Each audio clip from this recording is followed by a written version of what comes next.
I'm jacked. I'm ready I'm here. for this completely unnecessary podcast super show For what day? for Tuesday, April 23rd, 2024, the middle of the NBA playoffs. Alongside Ian Ferguson, I'm Pat Contry. Welcome back to We're not really in the middle. the program. Well, I guess we're in the thick of it. We're in the thick of it. Think of the first round. Yeah, the thick of the first round. On the show today, we'll be talking about a Blizzard president that said you should tip the devs. We'll be talking about Sony patenting autoplay. We should have auto living. That'd make my life easier. I'd click a button and accomplish things like buying a new set of tires like I did this past weekend. Plus, we're talking about more sealed video games. Oh my God. Trying to push this shit more again. We never learn. And then games we regretted getting as children and plucky teenagers. Yep. That's right. So we were saying beforehand, I want to finish this thought. X-Men 97 has been phenomenal. It's been out for about 5 weeks now, 6 weeks. I think 6 weeks because they release an episode weekly. I think the next episode That's comes the out model tomorrow. to do it. This whole Netflix release them all at once doesn't make any fucking sense. They should have realized that's not good. The way to you want the collective to watch everything when it comes out. Not the happening. I think some people. I never particularly liked it that way. I understand people not wanting to wait, and there are times where I'm happy to be able to binge a show. But we're adults. But I like it more when an episode comes out and then people can talk about it. That's the whole. And then an episode comes out and people talk about it, and then more people get into it. Get a whole week. And you get a few months of it instead of what killed Netflix early on was people saving up fucking I don't care, fuck Netflix, but saving up their free trials or waiting, and then a show comes out, they cash in the free trial, they watch the entire show, and even if you're paying for it, if you do a dump like that, the people are talking about your show for a week instead of Stranger months. Things. Stranger Things at least then split it into like a couple of weeks or a few weeks. Right. But yeah, you got to do it one a week. There's a reason it works better.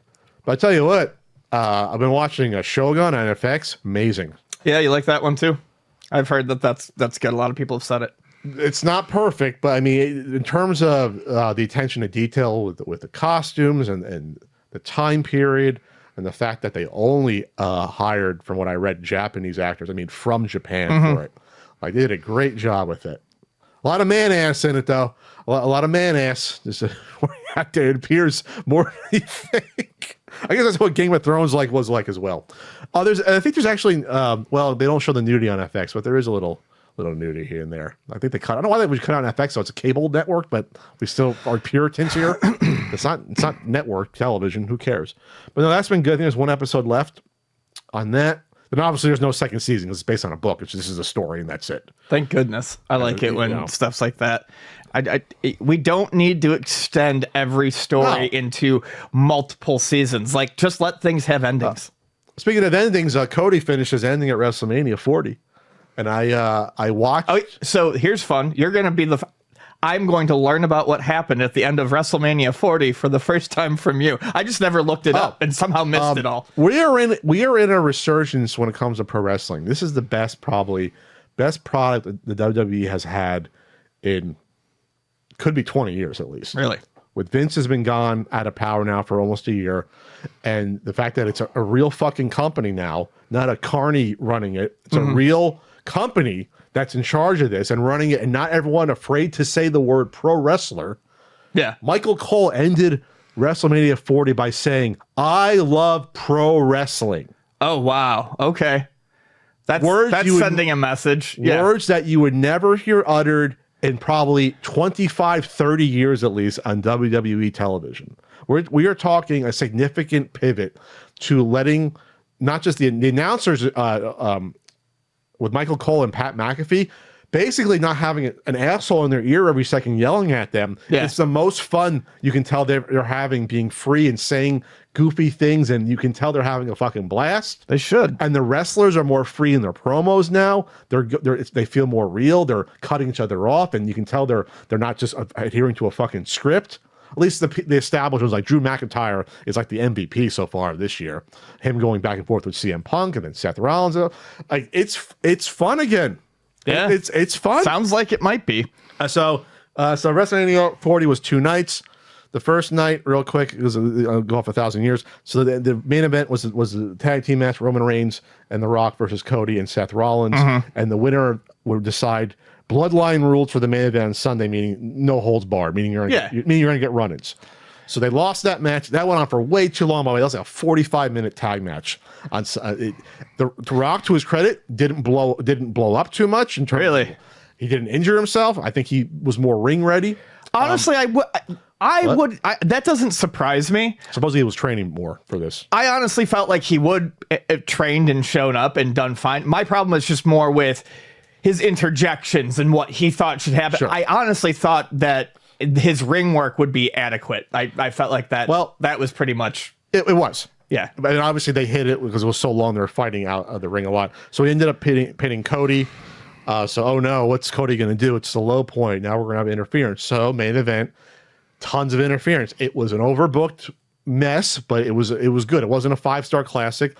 It was, again, like a 35-minute match with Roman Reigns and Cody. And of course you had the run-ins of Solo and then Solo. But the bloodline is it's the whole group of Reigns. Solo is Jimmy and Jey Uso's brother, who's came in the past year and a half. Okay. So Solo did the run in, and then Cody kicks out of the spike, which was what ended him last year, the interference, and then Jey Uso comes out, or Jimmy Uso, then Jey, they knock heads, and he gets that, and then here come all the run-ins. Here comes the John Cena comes in and try to make the save. John Cena. He just turned 47. I think today or yesterday. He's starting to look older, but we all get old. But how was the reception for old John? Oh, great! Because he was wrestling last year, and while during the strike, he was almost full time again for a bit. Oh, that's right. So he comes back, and then The Rock comes out. Everyone goes nuts. They go, "Holy shit!" They're face to face. Rock takes out John Cena. Rock's ready to beat up Cody with his weight belt again. By the way, there's blood all over the place now again on the product as well. Which is like, there wasn't blood forever. Dong, lights go out, lights come on. There's Undertaker, who's now Podcast Taker, the way he wasn't dressed in his costume. Choke slams The Rock, so he's out of the match. Everyone's going nuts. No Stone Cold. Supposedly Stone Cold, they couldn't reach a deal because it should have been Stone Cold instead of the Undertaker, but whatever. Yeah. WrestleMania 4. And then they go back and forth. He counters the spear with the knee. 3 crossroads in a row, pins him 1, 2, 3. Nice. Everyone comes out. His family comes out. All the faces, all the wrestlers come out like you used to see. Yeah. Up on the shoulders. He asked at the end for Triple H to come out. And so like they made it a big deal. They like, this is a new era. Like they made it like this is a new era. That's cool. I am kind of. It was anyway for like the past year more and more, but now this is not the product that was a few years ago. Honestly, Undertaker coming out over Stone Cold kind of killed a bit of my. It was still obviously people went nuts, but no, you needed Stone Cold back. Well, for that. And lots of people like the Undertaker, but I've never liked the Undertaker, and that's my issue. Yeah. He's still one of the all-time greats, but like. It should have been Stone Cold with The Rock, since they headlined 3 WrestleManias against each other. Right. 3. That's never been done before. You know what I mean? So like that will happen again. Unless someone says, Brock and I don't know if Brock and Roman headlined 3. I hope not. Actually, I feel like Brock and Roman probably did. And that shows how bad the product was before the pandemic up till last year. Yeah. Like for 6-7 years, the product was pretty bad. I stopped watching it. It was bad. So that's WrestleMania. And then AEW is trying to hang in there. They got Will Ospreay there, who just wrestled Daniel Bryan, and people are saying it was like one of the best matches ever. But it's like AEW doesn't know how to properly build matches up and characters, so it's like, who cares? AEW's problem is they'll make these big signings and not tell you why these wrestlers are important. They bring in Okada from New Japan, one of the best wrestlers in the world the past 10 years, and don't tell the casual. They don't do vignettes. They don't do intros. They don't build it up. They just say, "He's the problem here." with trying to build a product for smarts is if you don't explain stuff, you're going to leave all the casuals in the dust. It's not an indie show when you're on TV. Right. You want to draw. You want to sell tickets. You have to present this as a TV show with characters. Yeah, wrestling is characters and stories. That's number one. Well, the thing is some of the most. I mean, for a long time in Japan, it wasn't. And I mean, New Japan is far more story oriented now than it used to be. But Pro Wrestling Noah, All Japan, all of those were more presented as just out and out sporting contests. Sure. And that's clearly what AEW was trying to go for at first. But it's not going to work in the US. And you can make fans you can make you can bring these wrestlers out and do it right, but like you said, you can't just bring out a Japanese wrestler and expect everyone to go do the homework and check message And they boards. still do it though, because the people will chant "Holy shit" when they see Shibata in person. But 95% of the audience is like, "Who the fuck is Shibata? Why should I care?" And Shibata's there right now, and it's like, why should I care about Shibata? You're not giving me a reason. Why is he going toe-to-toe with Will Ospreay, who's regarded as the best wrestler in the world right now? Why is he almost beating Will Ospreay, who you just made a big... Like, these are common sense things that I think they're going to right the ship, but like they've really, the last probably year and a half, AEW has not... They've not been checking off the boxes correctly when it comes to the product. Which is funny because wrestler-wise, they do have tons of people that I would love to watch. The roster's fine. They just don't know how to book properly and build up characters. You see the Transformers 1 trailer? I did. I want to show you that real quick because it was the most bizarre thing I'd ever seen. I looked at it I did look at it before we recorded. It's a millennial Gen X property. There's tons of movies. Bumblebee was great. The Netflix cartoon from a few years ago was pretty good, where they're actually it's all CG, where they're actually on the fucking planet. They're on Earth. Oh, I don't even know they did one. It was a Cybertron series. It was pretty good. I watched like a few episodes of it. So now it's like this kiddie. They're doing a kiddie cartoon version of Transformers. I don't know what the audience is for this. Like if you're gonna get. You're not going to get the adults like me, or like grew up with Transformers, or other ones like why am I watching? Like it's a prequel where they're friends, but they have kiddie voices. They don't have the real voice. It's a weird way to go. But when I see that, I say, you're getting this. I still can't get a proper G.I. Joe cartoon. And I'm getting this weird kiddie Transformers movie about when Optimus and Megatron were friends. I don't know. Maybe I'm an old man. But it just seemed like out of this tone deaf to what Transformers is. I don't know. I looked at it. I didn't think that at all. It doesn't appeal to me in any way, shape, or form. But and again, they look like Transformers. They don't look like S&M bondage machines. And I mean, Transformers. Well, they haven't looked like bondage machines in the new movies. They look more like the real, like in Bumblebee. It's a kid's property. I don't care if they make a kid's version. I don't. But you get kids into it. You do a new cartoon. You do that. You don't do the kids movie. I mean, you can. The point is this: it's incongruous with the rest of the stuff. So now you're going to have this, and then you're going to do a G.I. Joe Transformers movie. It's only incongruous with the stupid designs of the movies from 2000, the Michael Bay movies. But they haven't been those designs in forever now. Why do you keep saying that? They stopped with those Michael Bay looking shit. Bumblebee, they look like the actual 80s Bumblebee stuff. They did, but and then they did the Beast Wars movie after that. They got more closer to how the toys were. Okay. So the base shit hasn't been around in like 10 years almost. I don't know. Well, I told you about the last night. That plot. That was woof. I don't know. I don't care if the okay, kids, great. We don't care. Let's not do a podcast. Well, I just told you. That's what I'm saying. Okay. Pat, you're putting words in my mouth because I don't have a problem with a kid's property having a kid's movie. It hasn't been a kid's, it hasn't been a kid's property. So it can go back to being a kid's property. Not everything has to be for adults. Kid's property. They weren't talking they talk like animated characters in a Pixar film in that trailer. You're getting awfully worked up over a Transformers movie. It does not seem, I don't see this as a big deal. I see this as being a return to what it should have been.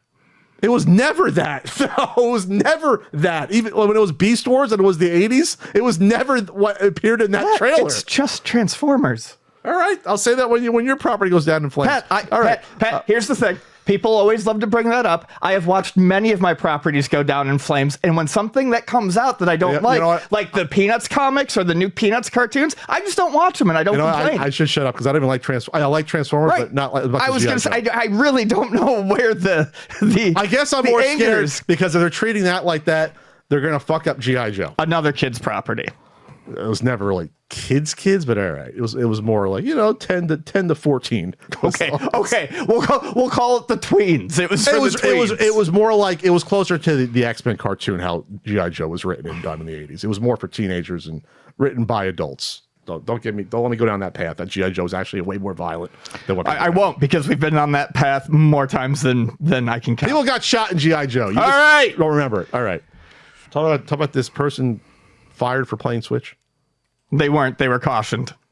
All right. Now you're just being an asshole. No, I'm not. I'm just saying they weren't fired. What? Why are you upset over a Transformers thing? Japanese officer cautioned by head of police for playing Switch while on duty. This is from a Dexerto article or tweet. Oh, I'm getting Dexerto stuff fed to me a lot. Probably because of SEO. I'm assuming they really jam it. A Japanese police officer was cautioned by the head of his police department after he was caught playing his Nintendo Switch for several hours on duty. And while this sounds like a big deal, I have a feeling this happens all the time in the U.S. and people just don't get called on it. Well, I think it's more their cell phones and probably having a Switch in the car. Yeah, but I mean that's the thing. Everyone is playing these. Cell phone games and shit. I do feel like this is one of those things where only in Japan would this even be public enough to reach us over here. Sure. Meanwhile, Japanese police, not the person playing a Switch, probably, that'd be funny if the same one, arrest a 36-year-old man on suspicion of tampering with Pokemon Violet save data. So I wonder how he was selling it. Website looks like marketplace for video game assets and items. He offered deals in which 6 Pokemon would be created for the equivalent of roughly $30 a yen. So maybe he had a bunch of save data and then, and then he copied it over. Yeah, I'm just, and then gave you some starter Pokemons and that were already beefed up, I guess.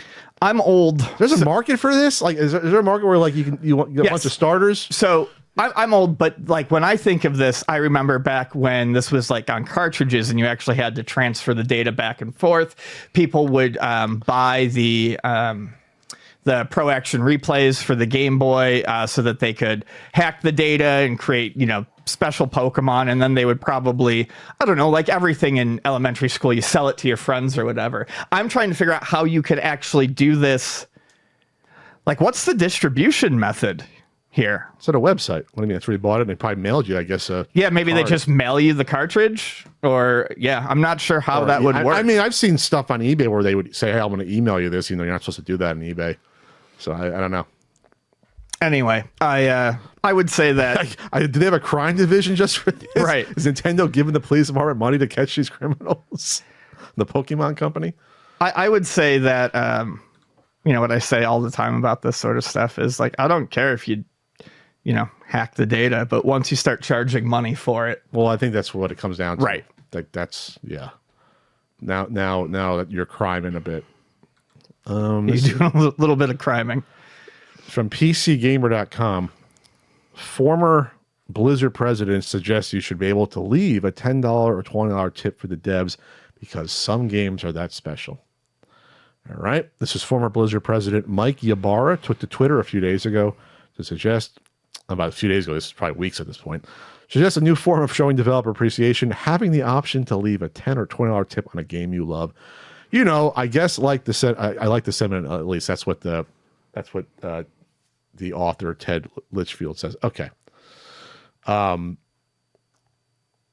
I guess if you want to show appreciation, you give them more of your profits. Like that's an easy thing when you're running the company. Like that's really the appreciation. Well, you give the developers more of your profit. It shouldn't be incumbent on the customer to chip in the money that they should be getting already. Well, and I think he knows that. I think what he's saying. I think he's thinking of himself somehow as a developer when he says this. You think so? Yes, because I think that's exactly what he's thinking of. Is you just tip the company another $10 to $20 because hey, you like the game. Like I'm sure if there was an option, could you like tip a specific person in the credits? But I like the sound design. I'm gonna give that person directly money. I might be for that. Like if there was something where I like the animation a lot. I'm gonna pick 5 of the animators and send them a few dollars each. You know what? That could be a cool thing. But that's not how it would work if they no, something like this. Yeah, and I don't think that's what he's really implying. I think he means like you go back to a game you like and be like, on Steam. And be like tip $10. I mean, it just disappears into the fucking ether. Maybe I'd like the Starbucks manager taking the tips of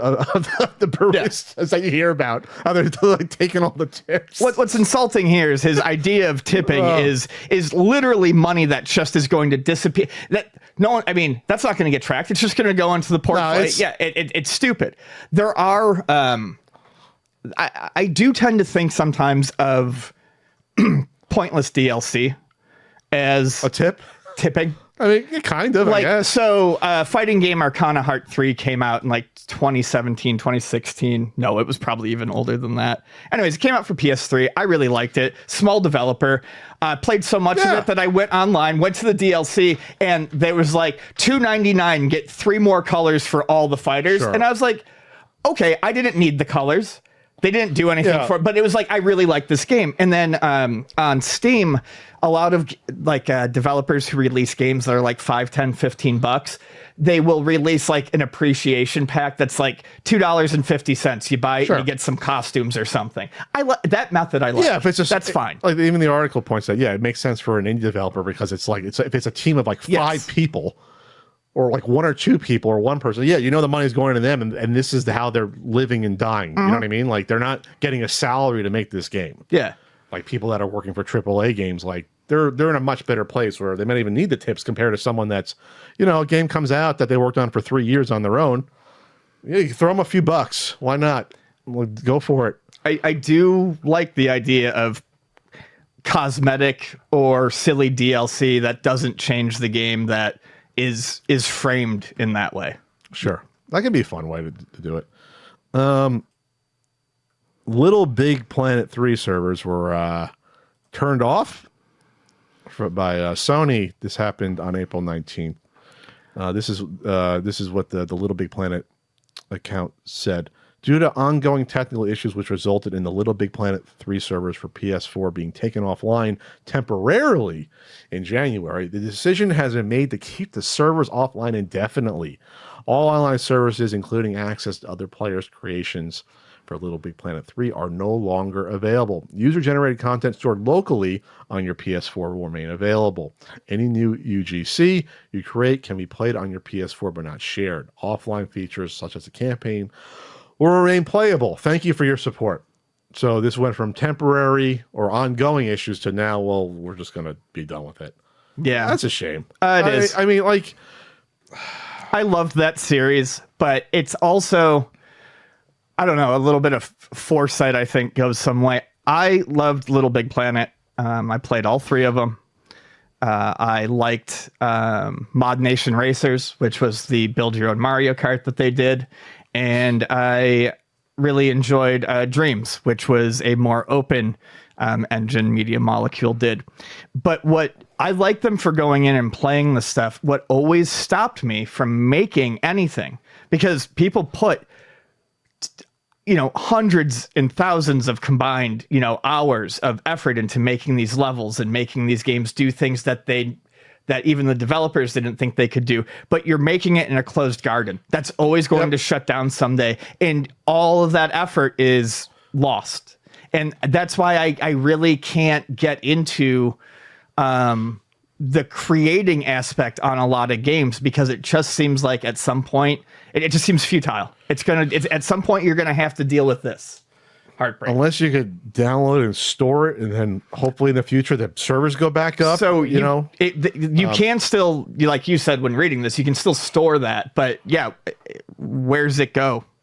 I don't know. Hack it, create a repository. Yeah. I mean, hopefully they will at some point. But yeah, it's tough to build something and watch it disappear. All on service, including access to other players' creations, are no longer available. So now you're closed off.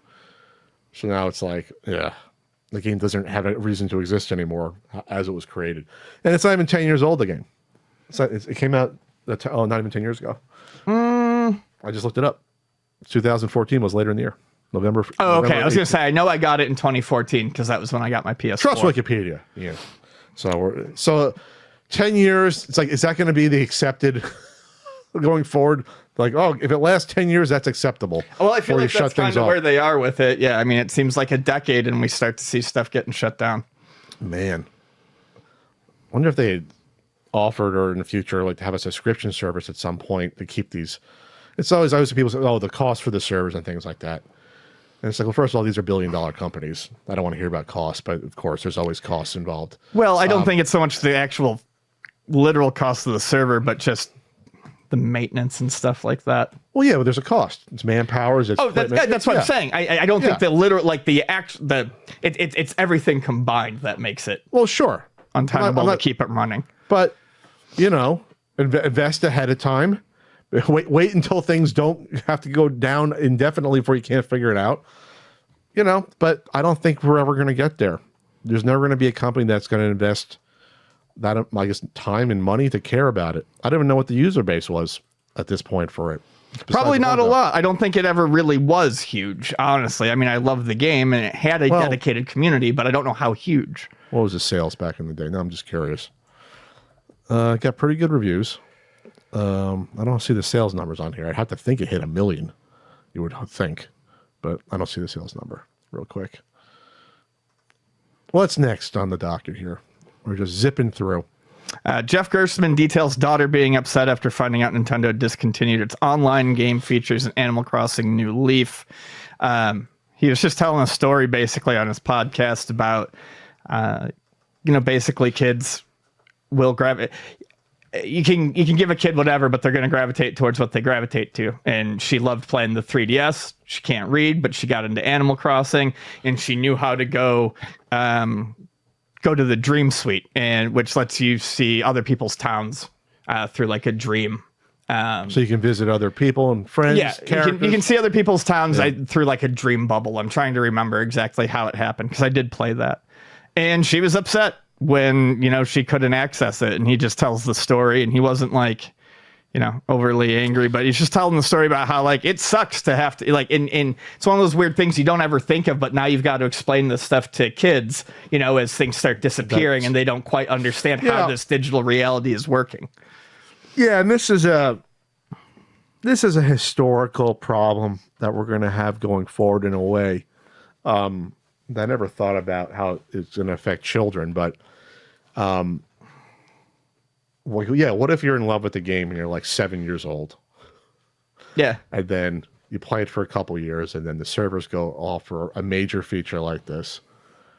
Like, are you going to be able to remember it properly when you're older? Well, I think that's an important thing of preservation. Are you going to be able to even remember? Well, did I remember this correctly or not? Because you can't go back and easily capture it. I can go back and play DuckTales the exact same way I did when I was a kid and go, yeah, no, I still like this game. Whereas there will probably, through emulation and ways, there will be ways for them to go back and play this, but they're never going to be able to pick up that 3DS. Well, actually, you probably can with hacking, but I get what you're saying. There are a lot of experiences that are going to disappear that they can't get back. Yeah, you're not going to be able to go out to a game store and get the game fired up and have it be how it was. It's not going to exist anymore. Sure. And that's a shame. It's going to be a billion intermediate steps. So I guess that means we should have cut technology off around 2003. We should just cut it off with online gaming, and that's it. No DLC, no servers needed to get all. We should have just. That's going to be like a revolution moment. We want the way the game was 25 years ago. Oh man, I feel bad though. I really do, because we can't think about. There's nothing we had like that was taken away like that growing up. When you think about it, it's like, was there an experience that was taken away from a media that we can't replicate how that was? The only thing to say, it was like VHS tapes. We can find old VCRs, and it was the worst way to experience them anyway. But that's about it. Yeah, when it comes to that. Like the way we had it was, it's gone using audio cassettes, but like the quality was terrible. So it wasn't that. I mean, it was okay at the time, but like you don't want to go back to listening to things on tapes that degrade. I can't relive the experience of Aquanet. I mean, because chlorofluorocarbons got banned, but that's about it. Okay. Not familiar with that, but all right. The ozone layer. The thing that was killing the ozone layer was basically eradicated from use around the from world. the hairsprays and stuff. So the old aerosol, like the old style ones of with the aerosol power. cans, they don't exist anymore. I don't think that was a loss for humanity. No, it's not. I'm just making a stupid joke. I do miss. I actually tried to buy one on eBay because people actually had them. The old McDonald's styrofoam containers that were like iconic now from the 80s. People want like $80 for. I said I might want to buy one for $20. I'm not spending $80 on a McDLT styrofoam The McDLT containers are expensive. Why are people like I guess idiots like me that want like an 80s nostalgia piece? Because people are nostalgia poisoned. Like paying for literal trash. Well, it's not trash ever. I mean, it's trash, but it's never going to decompose. That's why they got rid of those. Those will outlive the planet. Yeah, no, I remember. Oh man, all that shit now is going to be plastic going forward. I think we're going to probably ban plastic in like 25 years once we find something that's biodegradable instead. I mean, that's the next thing that we're going to have to deal with. All the plastics and all the shit. There are still uses for things. I mean, industry uses for plastics and build. I mean, you don't want a biodegradable plastic in industry, but no, but I mean for everything else. Yeah. Packaging. The amount that we make now, where's it going to go? We can't just break that shit down easily. I have developed over the past... Oh, you figured it out? Yeah. No. I have developed over the past, like, I'd say 10 years. I get nervous, like, when I see stuff that's, like, over-packaged. Because I'm like, where the fuck is that all going? Yeah. Like, you open a fucking cardboard box of cookies, or you rip the plastic wrap off, you pull out a plastic tray, and then the cookies are individually wrapped in plastic. It's just like individually wrapped in plastic cookies. Well, especially like snacks. If you go to like Asian grocery stores and stuff, a lot of stuff is like very individually packaged, and it's just like that seems unnecessary. Can you use paper still for that? Let's go back to the old-timey days and no DLC for games and no plastic around. Too much freaking plastic. Anyway, what were we talking about? Oh, Apple now has emulator apps, which I think is surprising because that was the big deal forever that there was no emulation apps on Apple on the iStore. Yep, the big one is MU64 XL. Well, one of them there was one that was more all in one, but I know there's some smaller ones as well. I think it's kind of interesting to me that they've allowed it, and I wonder how they arrived at why they would reverse that decision. How quickly is Nintendo going to have a problem with Apple? Is going to be right because. Well, here's the thing. It's obviously harder to get files on your iPhone, but you can still do it. There's a Files app and whatever. You can have your Google Drive and save it to your phone. Android, it's basically your own little mini computer. You can put out SD cards and stuff, so it's a lot easier. The Apple phones are still more closed off environment. But now this opens it up for using it. And then people are going to learn that, it sucks to play things without a tactile response still. Yeah, but those Bluetooth controllers and stuff now. Yes, if you have like an iPad, I can picture it being nice. I haven't tried it yet, but I can picture now, because I used to bring my laptop everywhere to these conventions. Now, if I have an iPad and I can play stuff with a controller, I get that. But on your phone, it's going to be terrible. Sure. And I'm sure people are going to pretend it's nice, but no, you're not going to play. You're not going to play Super Mario Bros. 3 on on your cell phone and get through it. I think we're at the point where people have stopped pretending that works at all. But sure. There was a long time where people were like, no, really, it's okay. And it's like, no, it's not. No, it's not. No, it's not at all. It's not, and it's never going to be. Not on your iPhone, not on the Amico. It's never going to work. So I'll just point out real quick. It wasn't emulators by name. Well, okay, it was. The change was specifically it specifically allows apps to run software that is not embedded in the binary. I don't know what that means. With retro game console emulator apps included on that list. I would like to see the remainder of the list, but there is no link to it on this article, unfortunately. Okay, yeah, but I've been seeing tweets about all these different various apps being on the store then taken down. So this is going to be a lot, I guess, going on right now. I'll check while we talk about it. I'm pretty sure that IGBA, is still up. If I put like NES emulator, will this like show up now in the store? That's so weird. Being an Apple user to see some Delta NES emulator. That's the one. 10,000 downloads, 5-star from Test Tut Tech. Test Tut Tech. So yeah, it's there, and it's for like all the different Nintendo systems, right? It is for all the different Nintendo systems. It covers a lot of Nintendo systems. UltimateNintendo.com. Pat, why don't you take it away? Well, there's an NES book. Well, it's out of stock now. Super Nintendo book and N64 book coming soon. So you got 3 full consoles covered there. You're right, Ian. So many. And then you can cover yourself. More than 2, but less than 4. You can cover yourself in RBI baseball stickers. You sure can. And CU podcast pins and stickers as well. And enamel Pat the NES Punk pixel Pat pin. All that and more at UltimateNintendo.com. I'll be finishing up the N64 manuscript, hopefully by this weekend. The covers are all done. I have a bonus section. Bonus? That I'm working on right now. That there's already one bonus section that's definitely going to be in the book that isn't revealed yet anywhere because Pat likes surprises. But there's another bonus section that will probably make it because the way these books are done, the process, there are multiples of 4 pages. So if I'm a page or two off, I can put in this little section. I can just put in this little section right at the end instead of having blank pages at the end. That's just how it works. I'd rather have it than not. So you can pre-order at ultimatenintendo.com. And then what was I going to say? I'll be on Twitch every Wednesday. We know that. And then I'll be at Too Many Games. Back for like my 8th or 9th one. I'm old. Oaks, PA. That's end of June. And then Ian and I will be returning to Long Island Retro Gaming Expo in August. Yeah. Please bring all the Italian pastries you want to. They will not go to waste. Boy, do I put on a nice poundage after that. It'll be my birthday. I have spent more birthdays in the past 10 years at conventions than I have at home. I think. Is it the same weekend this year? I think 7. It is, yeah. Is it really? Yeah.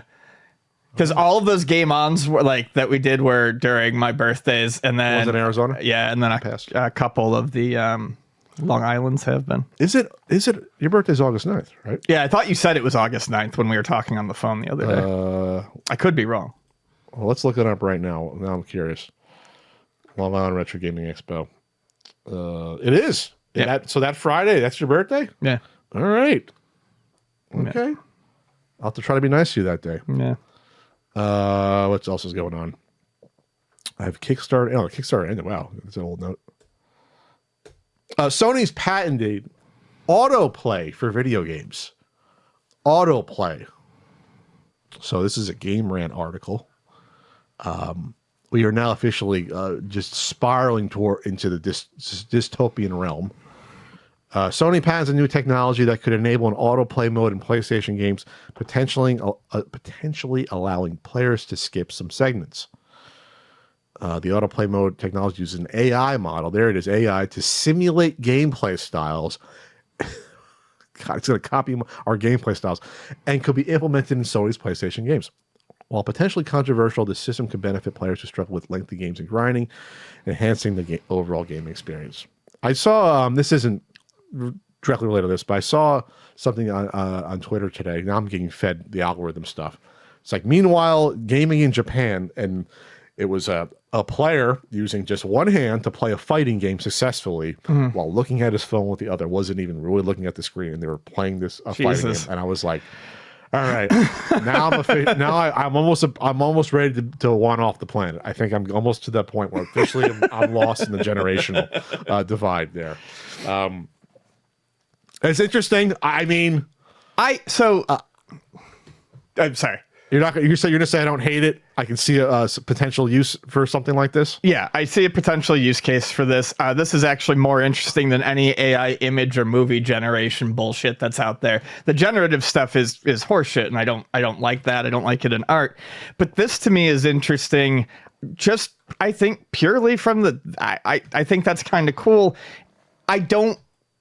Obviously, it's going to depend on how it's implemented. I can already hear people out there right now crying about trophies and stuff like that. But easily leveling up characters and things like that. For a single player game, who gives a shit? I think it's something I don't think this would be just for single player. Well, that's what I said. Yeah. On the broad level, I think this is interesting and has use cases. It's obviously going to depend on how it's implemented. But I think this is an interesting way to do an easy mode. I mean, there are already some, in very simple forms, situations like this. Like some of the Digital Eclipse releases, they'll let you watch a playthrough of it, and you can pick up where you want to pick up and start playing from there. So for someone, for people who are struggling at games, or there's a disability and they want to play something, they can let it auto play through something and then pick back up and keep playing. I think there's a lot of good use cases here. I think it would be interesting for easy modes. I think there's a lot of ways it could be interesting. But easy mode, you're still playing. I mean, I guess that's different. So easy mode to me is you're still actually controlling something, right? Sure, like this, but you could use. So I guess my problem at this point is, at this point now you're no longer playing a game anymore. Now we're into another realm. Now we're just into a visual entertainment, like watching. But you are. I mean, they say it's for potentially to play certain parts of a game. Sure, but I mean, if you can do this for a small section, this will be done for probably anything you want at some point. It'll be for like, okay, just auto play the whole game at that point. Which I guess if you're selling it, you don't care if you're the company. I was going to say, who cares? As long as it's as long as it's a solo experience, I do not care. I don't care how people want to play it. If they use AI to get through the whole thing and just watch it like a movie because they don't want to listen to some douchebag talk during a long play. Oh, I mean, I guess so. I mean, obviously you wouldn't want to let this for online or competitive games, but for single player or story mode stuff, I couldn't. I think it's kind of neat. Emulating the specific gameplay style of a gamer after learning from a few sections of repetitive gameplay, for example. So it would show you playing it and then be like, okay, I think this is how this person plays. Or I think they'd just be gathering data and be like, I think they just mean any specific gamer.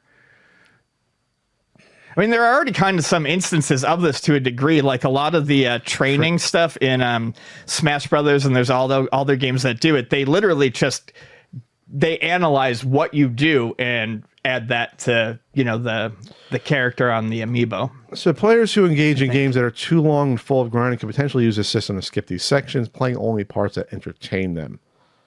Curiously, the patent indicates that the system could also be used in third-party games, as it cites employing data from cloud systems like PSN during the AI's training. All right. This is going to be a Pandora's box, I think. I think you're going to see this. I don't know. Well, we'll see if they remember it in 6 months' time. I mean, with the way like I said, I think this is an interesting use of AI, but the way the AI fad already feels like it's starting to fizzle out. I mean, lots of people announced NFT stuff that never came back to it, too. Sure. I don't know. I guess we're getting away from the point of, well, you should play the games that you fit your sort of lifestyle and what you want to accomplish. But I guess at that point, we're going to throw that out the window, and it's going to be like, well, author's intent doesn't matter anymore at some point. As long as we can sell it to you, we're going to sell it to you. You can figure out what you want to do with it. I mean, it's like a Cliff's Notes, man. The original book still exists for people who want to experience that way. All right. Well, don't say that to my high school teachers.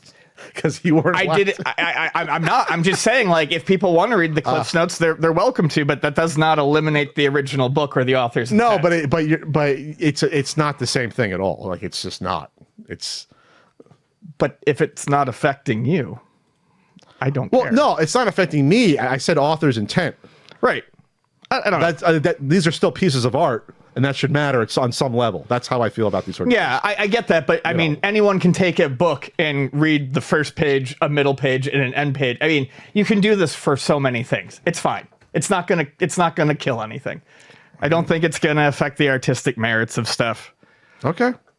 All right. The next topic on the docket is something we spoke about at least once or twice before throughout the years. And I maybe over a couple different games too. Yeah, but I think this case came up specifically before, and this ended precisely how I thought it was going to be, because this is what I argued at the time. So this is basically what happened: tattoo artists sued the 2K series because of tattoos on NBA players appearing in the game on their bodies, because that's how they look. And so this was basically thrown out of court. They lost their lawsuit. They claimed their art was copyrighted. So, like LeBron James, I think James Harden was one of the guys, and there's a couple others in the league.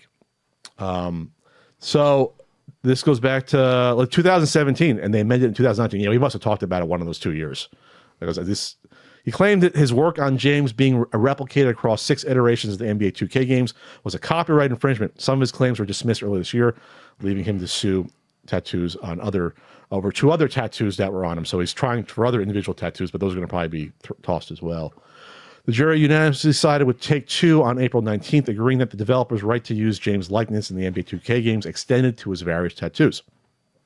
So that's what I sort of predicted. It's like you own your likeness as a person, like you just do. And it would be unsettling to then think that part of your body you did not own as your likeness.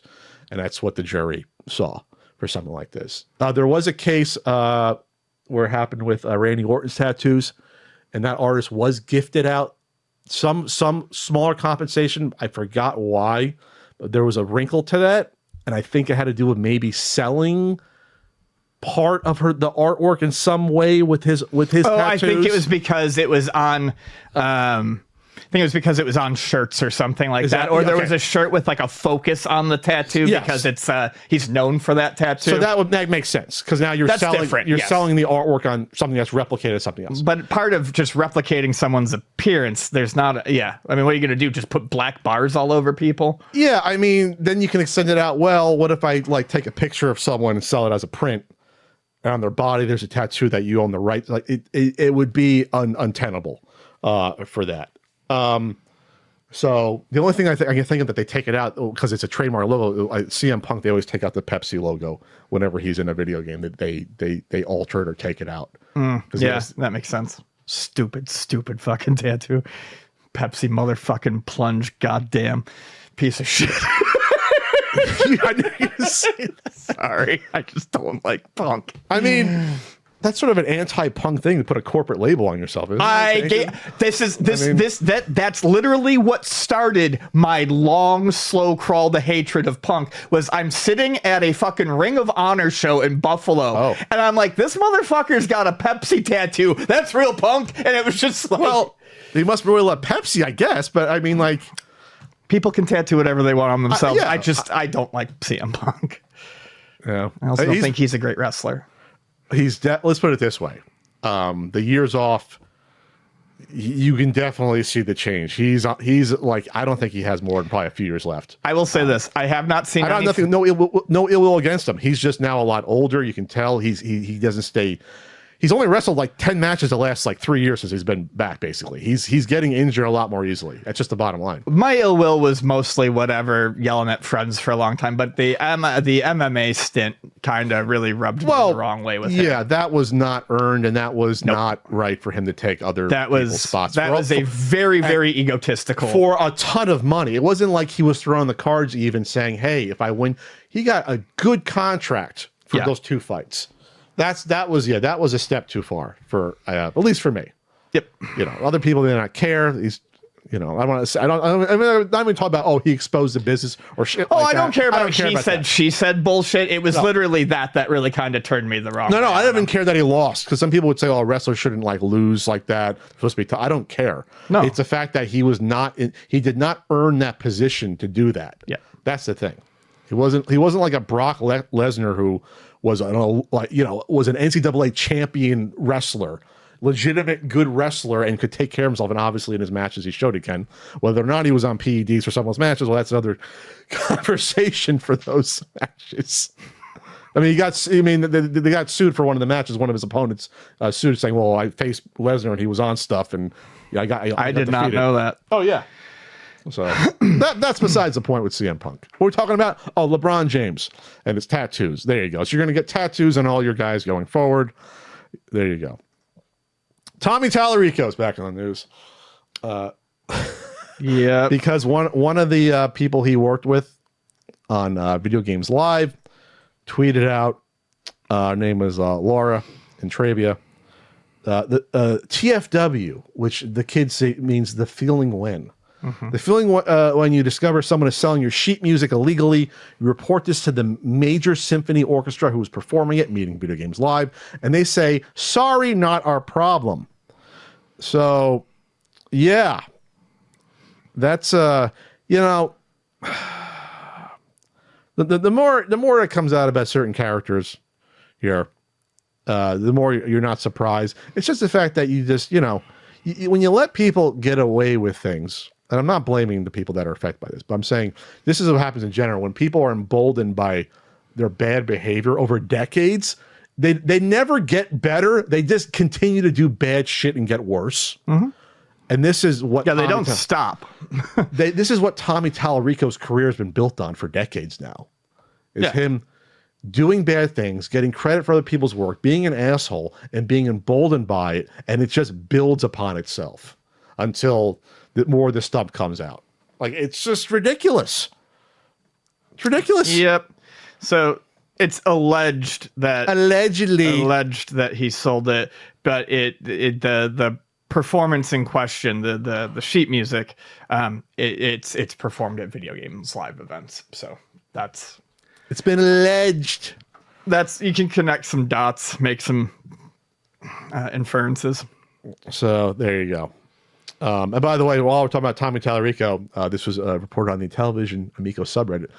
His house is now marked down. It's still for sale. $300,000 less. And they repainted some rooms and they got rid of some of the shit in there to make the rooms a little bit more palatable to the average person. So there you go. I'm not surprised that's common. I think when I looked real quick, I believe they didn't post any pictures of they got rid of all the gaudy Egyptian dining room pictures. I believe those were not, when I looked, they were not there anymore. Oh my God. I mean, just like a wake up call when you someone tells you, we have to get rid of this gaudy ass shit because it's not going to sell with it. It just doesn't And you help. realize that, this isn't loved by everyone. Yeah. So there you have it. Back in the news.